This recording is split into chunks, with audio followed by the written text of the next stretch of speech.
This is the book of Luke, chapter 21, verse 9, and it reads through the Holy Scriptures. But when ye shall hear of wars and commotions, be not terrified, for these things must first come to pass, but the end is not by and by. This is the book of Luke, chapter 21, verse 10, and it reads through the Holy Scriptures. And then say he unto them, nation shall rise against nation, and kingdom against kingdom. Shalom. First and foremost, I'd like to give all praises and glory and honor to Yahweh Ba'Shem, Yahweh Shai Ba'Shem HaKadosh.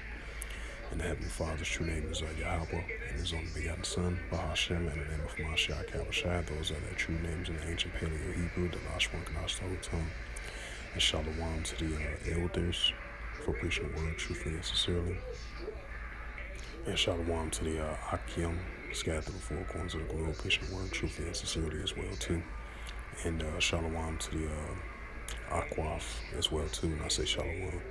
And this is a sit-down lesson that I want to bring out from voiceofamericanews.com as of November 18, 2023 at 8:54 p.m. by Reuters, and it reads, it says, Iraq's Kataeb, if I pronounced that right, Hezbollah says its attacks aim to drain U.S. It says from Baghdad, Iraq's Kataeb, Hezbollah, KH, Militai, a powerful armed faction with close ties to Iran, brushed off the U.S. sanctions. Right, because I believe it was another brand new sanctions that the United States put on the pro-Iranian groups with the recent attacks that took place over there in Iraq and Syria. I would say about 2 days ago, 2 or 3 days ago, if I'm not mistaken.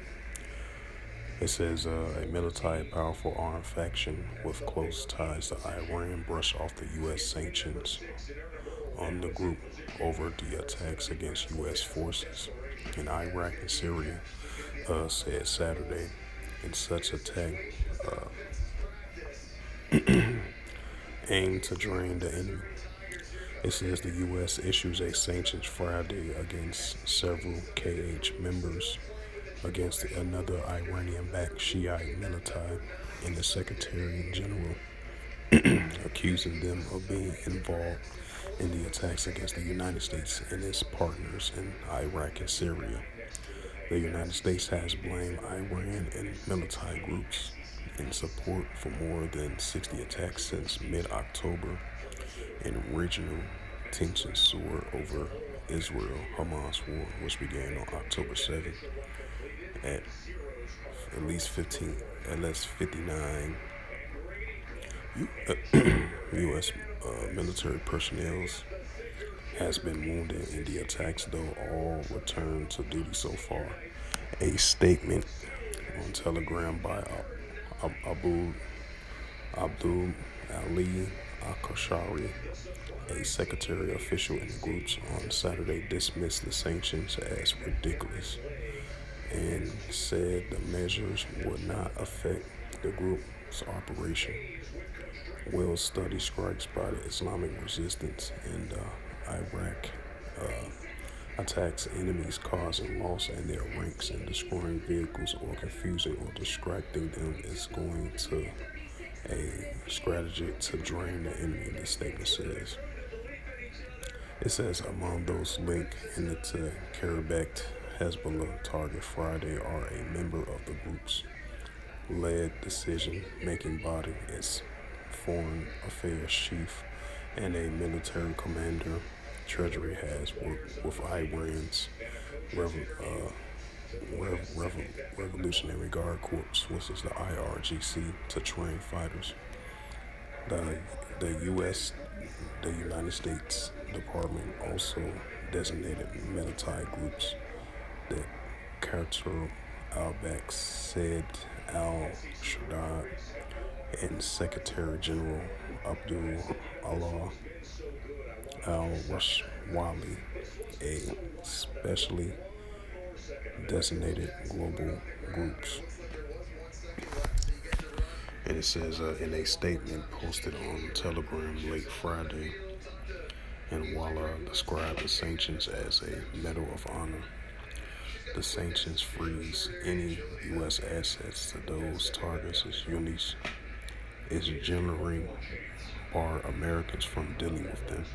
Those who engage in certain transactions with them also risks being hit with sanctions. The United States have 900 troops in Syria and 2,500 more in neighboring Iraq on a mission, and its aim to advise, right, because I remember a couple of weeks ago, like a month ago, that the United States recently observed to deploy 900 troops over there, so I definitely remember that. So I'm going to read it again for edification's sake.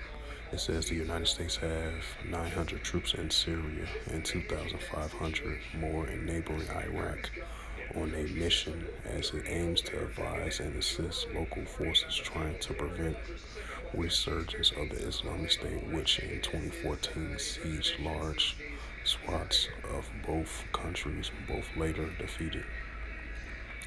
Military groups in Iraq have linked the recent attack on U.S. bases to Washington's support for Israel in its war on Gaza and say the U.S. should ease backing Israel's assault if it wants the attacks to stop.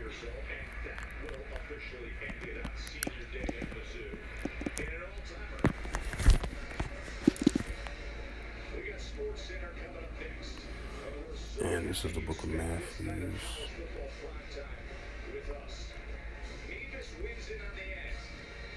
It's the book of Matthew, chapter 24, verse 6, and it reads, "And ye shall hear of wars and rumors of wars.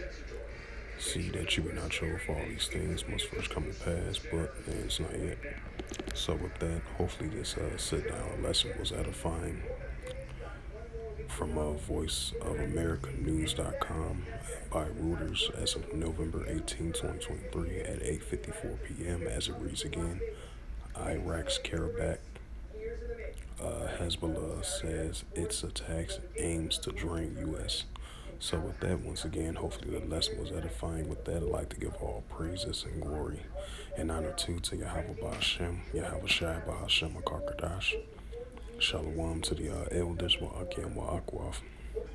And I say Shalom in the Heavenly Father's true name is Yahweh and His only begotten Son, Ba'Hashem, and the name of Mashiach Yahushua.